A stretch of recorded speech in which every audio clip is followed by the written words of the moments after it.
Kami dalam program Hot Ekonomi, sebelum melanjutkan perbincangan, rekan Andra Lesmana akan terlebih dahulu menyampaikan sejumlah data. Andra, silakan. Ya baik, terima kasih Popi. Pemirsa, Undang-Undang APBN 2021 telah disahkan melalui sidang paripurna DPR. Setelah pertumbuhan ekonomi Indonesia kuartal 2 2020 kontraksi 5,32% dan kuartal 3 diperkirakan minus 2,9% hingga minus 1%.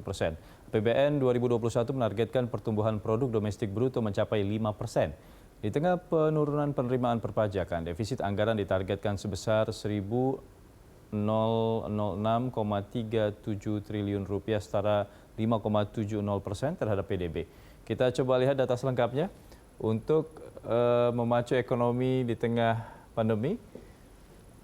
Ini dia, kita lihat asumsi dasar makroekonomi APBN 2021 untuk pertumbuhan ekonominya diasumsikan 5%, kemudian inflasinya 3%, nilai tukar Rp14.600 per dolar Amerika Serikat, kemudian tingkat suku bunga SBN 10 tahun 7,29%, lalu harga minyak mentah Indonesia diproyeksikan 45 US dollar per barrel dan lifting minyak bumi 705.000 BPH dan lifting gas bumi sebanyak 1,007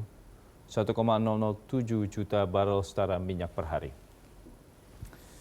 Ya, selanjutnya kita akan lihat indikator dan target atau sasaran indikator dan target pembangunan.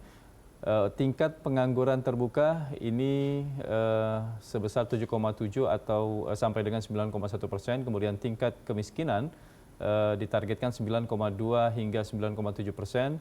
Kemudian rasio Gini-nya 0,377 hingga 0,379.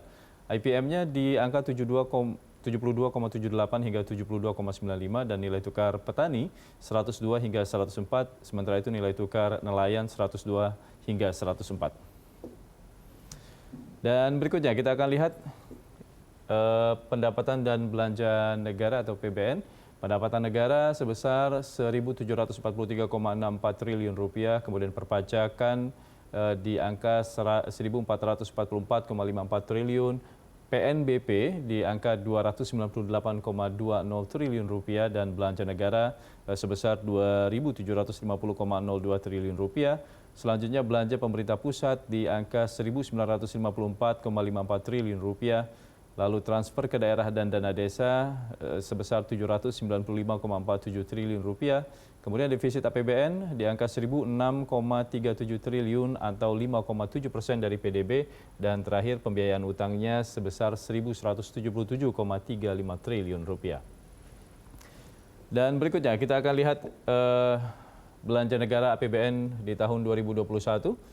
Yang pertama untuk kesehatan sebesar Rp169,7 triliun rupiah, kemudian pendidikan sebesar Rp550 triliun rupiah, pembangunan TIK sebesar Rp29,6 triliun rupiah, infrastruktur sebesar Rp413,8 triliun rupiah, lalu ketahanan pangan Rp104,2 triliun, perlindungan sosial Rp421,7 triliun dan pariwisata sebesar Rp15,7 triliun. Kalau kita lihat di sini pendidikan alokasi dananya masih mendominasi sebesar Rp550 triliun rupiah.